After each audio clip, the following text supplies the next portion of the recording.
What's up, y'all? CJ Moto here, and I'm back. I'm just here to, I'm just getting my cars ready for the RC Pro Series this weekend at TNT RC in Shreveport, Louisiana. So come on out and have a good time if you're in the area. It is going to start Friday morning at 10 o'clock, and it's going to go all weekend, Friday, Saturday, Sunday. Yeah, Tyler Hooks puts on a great event, and the track's rebuilt and everything. But anyhow, I just wanted to go over a little bit of what I do to my cars, especially if I'm in a bind and I don't have time for a full rebuild. So I just want to go over like the top things that I recommend to do to your cars, keep them up and running in a great condition. Let's take a look. Alright, so the first thing here that you have is my shocks, and I just take them off and go over them, clean them up real good. I don't necessarily rebuild them every race, it just depends on how much I ran them. But I will take them off and I'll clean everything real good in the sink with some, I like to use dish soap, and then I spray them down with some of that Maxima SC1. So once you get your shocks nice and they're working real smooth, then you can move on to the next thing. After they're off, it's a good time to go ahead and check your drivetrain. Well, actually, before I do that, I go ahead and do this, and I go up and down with my, see, this one's a little slower. So anyhow, what I'll do is go up and down with those, and I will take out these screws in my A block, pull the A block off, pull the hinge pins out, and then I have my hinge pin reamer, and I'll run my hinge pin reamer through the hinge pins, the holes in the A-arms, to make sure that any grit or sand that got stuck up in there gets out, because you want everything on the car to be free moving. And then I will take my pinion gear off, and I'll spin my drivetrain. And you want your drivetrain to spin nice and free. That'll basically, when you do that, because if you have your pinion on, you have that stress of the pinion gear there, so it's not obvious if it's nice and free. And when you take the pinion gear off and spin it, it definitely tells you if you have any bearings that are binding in here. And usually I clean the car, before I clean the car, deep clean it, I take the bearings out. This weekend I didn't, or this week I didn't, but I will try not to get any simple green in these hubs, like in here, because you don't want to get the simple green in your bearings. It'll break down the grease and everything that's in the bearing.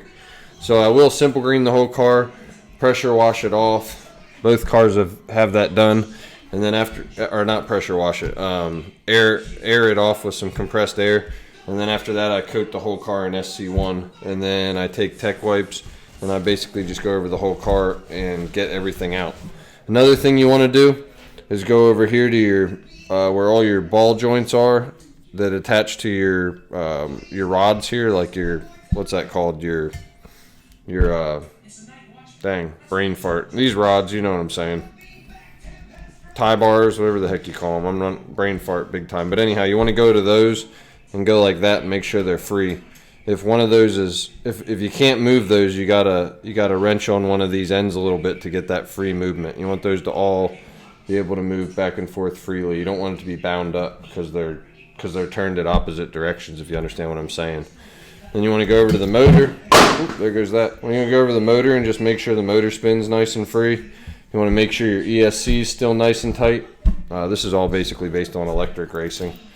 But you can see the drivetrain's nice and free. What else? If you want to go into this box and make sure all your connections are good, that's probably not a bad idea. And then I go over every single bolt and screw on the car and make sure they're tight, especially these. These like to come loose. I go underneath the car and I make sure all my screws are tight, and then I take a little screwdriver. Oh, spilled my beer. I take a little screwdriver, a little flathead screwdriver. I'm trying to find it, but I don't know where it went. But I take it and I get all the dirt out of all these when I'm blowing it off with compressed air. And then I also spray the whole bottom of the car down with the SC1.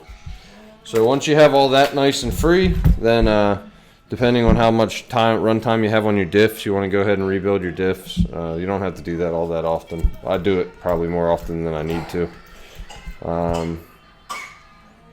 But yeah, that's as long as everything's free here and your bearings are all good. So you got no bind here. Your bearings are nice and free. You'll know that real quick. Your shocks are nice and rebuilt and everything. All your screws and everything are tightened up. You should be well on your way to a car that will perform well all weekend for you. So I hope you enjoyed that video, and maybe it gave you a little bit of knowledge, or maybe nothing at all if you've been around a while. But anyhow, definitely pick some of this up. You will love it. SC1, it's silicone. It smells amazing. It was developed for motorcycles and stuff, but it will prevent buildup of mud and rubber, protects against the elements. It makes your car basically waterproof. It's just really nice stuff. It makes out all the dirt. Yeah, a little bit of dust will stick to it and stuff, but the dust and everything comes off super easy next time because it has that coating of that silicone, and it won't hurt any of your electronics.